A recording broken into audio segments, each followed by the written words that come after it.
Assalamualaikum warahmatullahi wabarakatuh. Yang terhormat Ibu Umi Halwati selaku dosen pengampu filsafat dakwah dan teman-teman KPIA yang saya banggakan. Pada kesempatan kali ini, kami dari kelompok 8 akan mempresentasikan PowerPoint dengan judul Manusia menurut Filosof Muslim, Manusia menurut Al-Quran, dan Manusia menurut Al-Hadis. Perkenalkan, nama saya Revi Mariska yang akan bertugas sebagai moderator pada kesempatan kali ini, dan saya didampingi oleh dua teman saya, yaitu Citra Dewi Fatimah dan Dani Khairul Wafa. Oke, langsung saja saya akan mempersilahkan kepada para pemateri untuk membacakan materinya. Ya, di sini saya akan menjelaskan materi tentang definisi manusia menurut filosof Muslim. Jika diperhatikan sejarah pemikiran filsafat, maka kajian terhadap manusia berawal dari kemampuan manusia menghasilkan kebenaran oleh kaum sofis. Kemudian, perhatian dialihkan pada jiwa manusia karena memiliki kemampuan berpikir. Sehingga manusia adalah hayawan al-natik.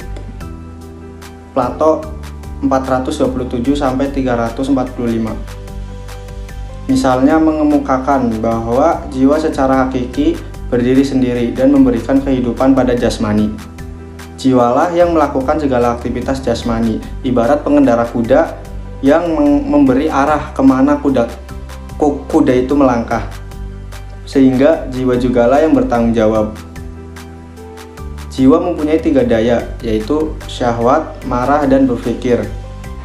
Daya berpikir inilah yang mengendalikan syahwat dan amarah, sehingga terwujudlah keutamaan pokok pada manusia.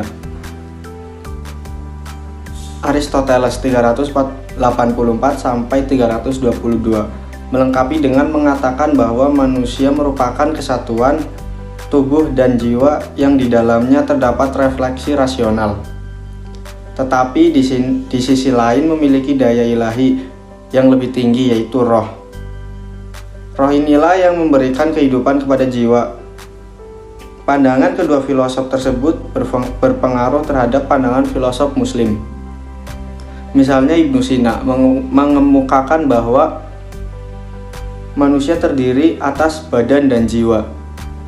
Jiwa adalah substansi rohani yang masuk ke dalam tubuh, sehingga ia hidup. Kemudian tubuh ini dijadikan alat untuk memperoleh pengetahuan, sehingga menjadi sempurna dan mengenal Tuhannya, dan segala hakikat yang menunjukkan kekuasaan Tuhan, dan kepadanya jiwa itu kembali dan berada dalam kebahagiaan yang abadi.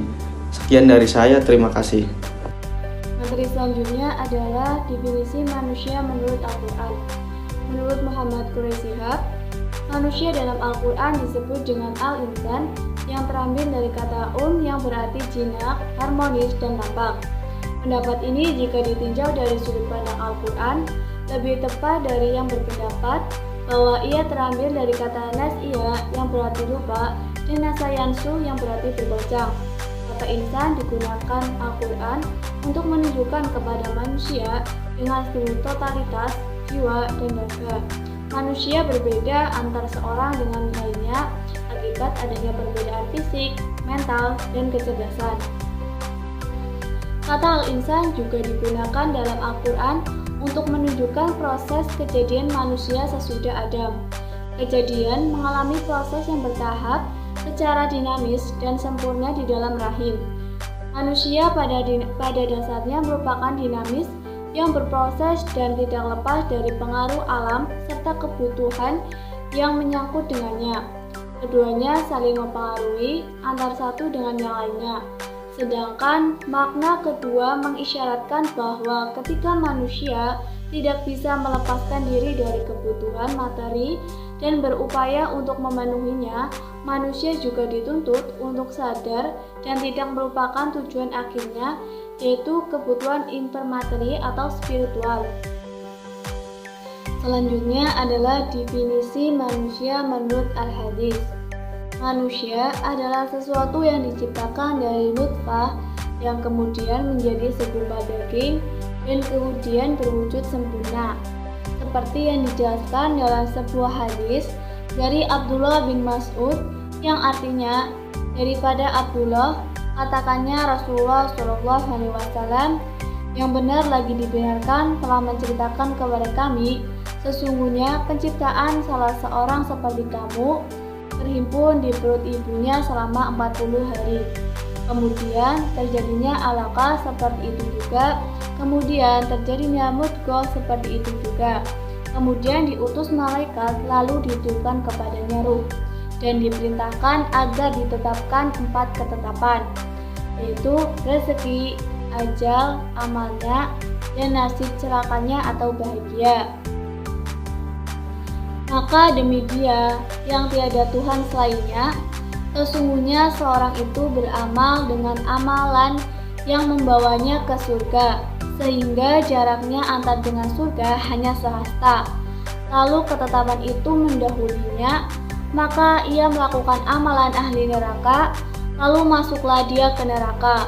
Dan sesungguhnya seorang itu beramal dengan amalan ahli neraka, sehingga jaraknya dengan neraka hanya sehasta, lalu ketetapan itu mendahulunya, maka dia melakukan amalan ahli surga, lalu masuklah dia ke dalam surga. Tanggung jawab manusia sebagai hamba Allah dan khalifatullah. 1. Manusia sebagai abdullah atau hamba Allah. Sebagai makhluk ciptaan Allah, manusia terdiri atas 2 unsur pokok, yaitu jasad dan roh.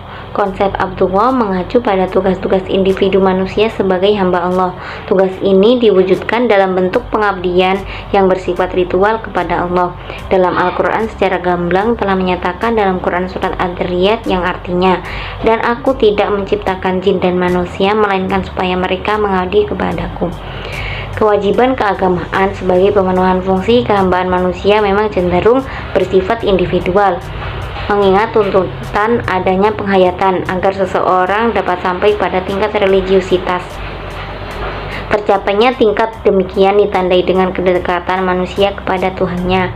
Dengan demikian sangatlah sulit mengukur keagamaan seseorang, mengingat setiap individu akan memiliki persepsi dan ekspresi penghayatan yang beragam. 2. Manusia sebagai khalifatullah.